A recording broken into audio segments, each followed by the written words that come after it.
Very good. Well, good afternoon, Robert. Good afternoon. Good to see you. You too, Doc. Got to use our indoor voices Yes. here.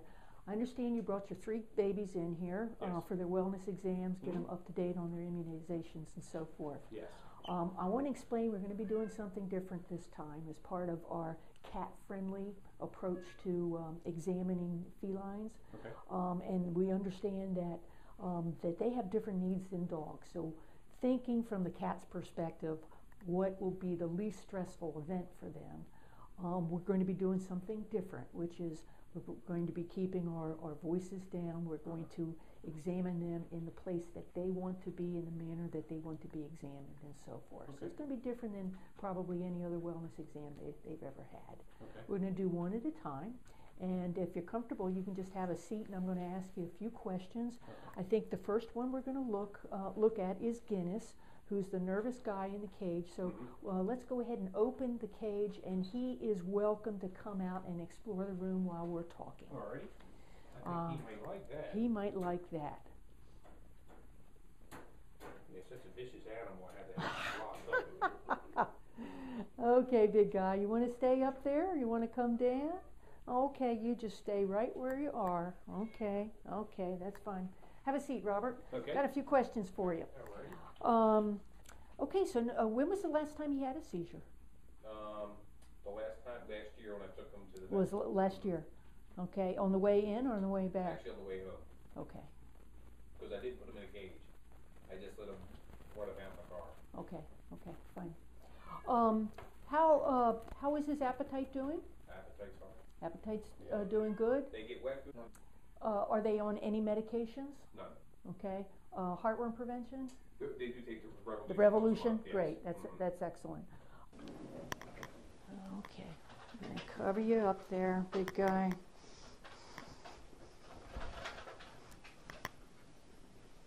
Cats like to feel like they're in control of their environment. And by having him in this, he's not seeing what's going on. He's pretending he's in his little hole. And they usually, we don't need to scruff. We try not to scruff or restrain or manhandle any of our cats. Okay. So hopefully this will be a good demonstration about how well things can go.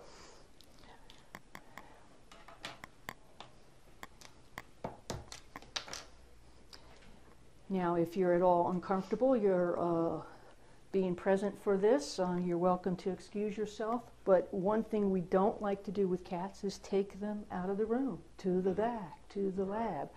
This is where he'd rather be. It's kind of the Burger King philosophy. Have it your way, you know.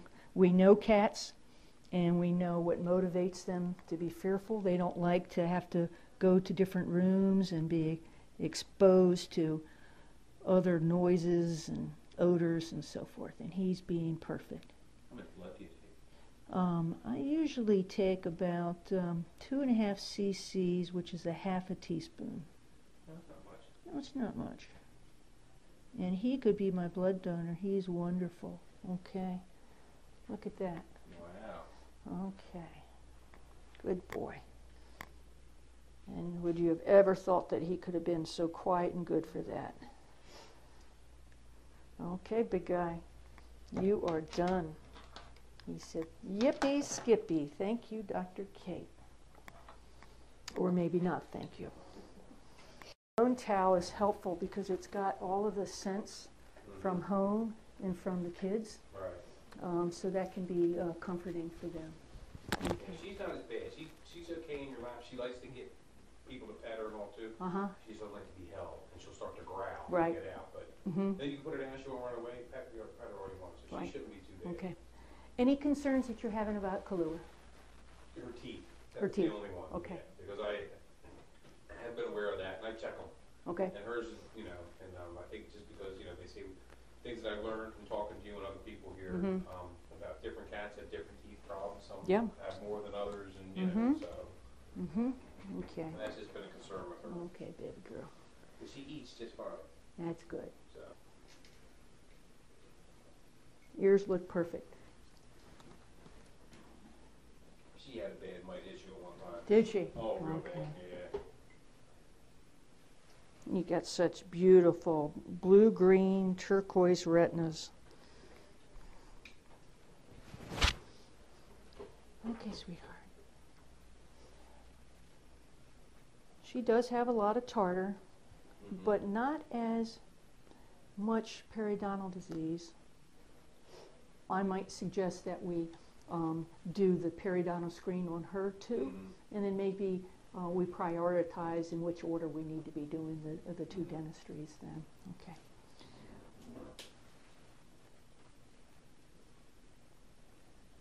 Okay. Here we go, babes. Try not to get blood on this side because you're bleeding over here, babes. Is that a good kitty cat? Let's not get these confused. Got a little blood on that edge, so read that in anytime after 10 seconds. Okay, babes. There you go. Lymph nodes? It's over one or two, I guess. Yeah. So I think we know who our priority is. Yes. Do you get, she's the one that gets clipped down, right? Yes. Yeah. The lion cut. The lion cut. Kidneys feel good. Everything in the abdomen's feeling good. Your bladder feels good. I'm not going to give that a squeeze in the direction you're pointing. Feels good. Oh, you're doing great.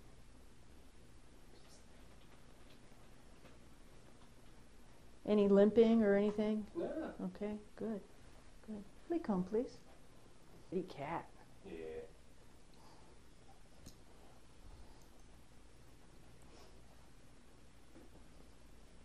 She says, I'm loving this. Oop, there's your tartar. Let me get that out. Boy, I just was in the right place in the right time with Guinness with that one flea. It probably just hopped on him. I'm not finding any evidence in any of the other kids as well. Let's see how much you weigh. Just barely in double digits. She's 10 pounds, 1 ounce. Oh. You look quite content up there, sister.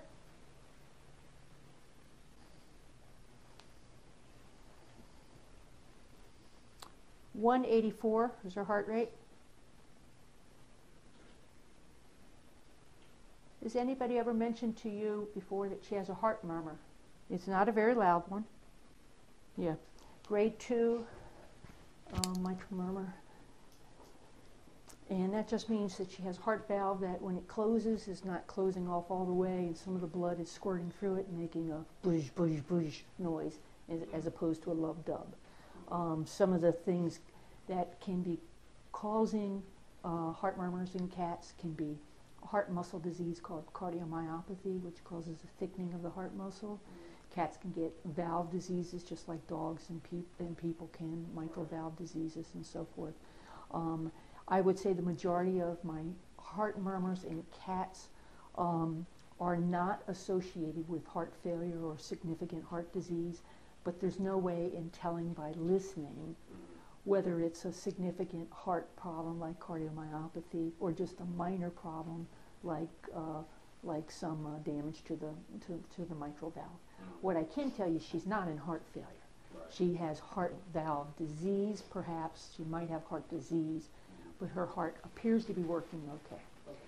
If you wanted to have more answers and so that you had peace of mind, chest x-rays can be done under light sedation. Or light sedation is just because she wouldn't appreciate being upside down, stretched out on the table. That would be fearful for her, and I don't want anything that would create fear for her. Right.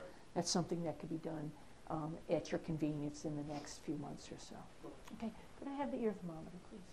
She loves her chin being massaged. Yes, she does. She says, I'm going to come over here closer to Dr. Kate. Yep, 1021. Okay, can I have their immunizations, please? Okay, these on all three of the kids, the rabies was given in the right hind leg, as low on the leg as I can get. Okay. And the reason we do that is twofold. One, if there are any injection lumps, we know by the location what's caused them. Was it a rabies immunization? Was it the leukemia virus immunization? If it's in any other part of her body, we know that the immunization had nothing to do with a lump. The second thing is we don't like giving injections in cats all in one spot. When I got in veterinary school, we were pretty much taught to give all the vaccines up in the neck area. And because all the vaccines were being put in one location, there you go. Oh, she said, okay, I'm sorry. Can you forgive Dr. Kate? Can you forgive me? Okay, sweetheart. But anyway, we had problems with tumors that can form where vaccines or any kind of chronic trauma is done. So every little thing in one spot over and over again, it's kind of like getting chronic sunburn and then being exposed to skin cancer. So we spread everything out so we can monitor them. And it also lets me know as a medical director whether there's a vaccine brand that I have to be careful of. And we've had a really good track record of not having vaccine-induced cancers and so forth. So you let me know if there's any lumps or bumps. Okay. Sweetheart, everything went great.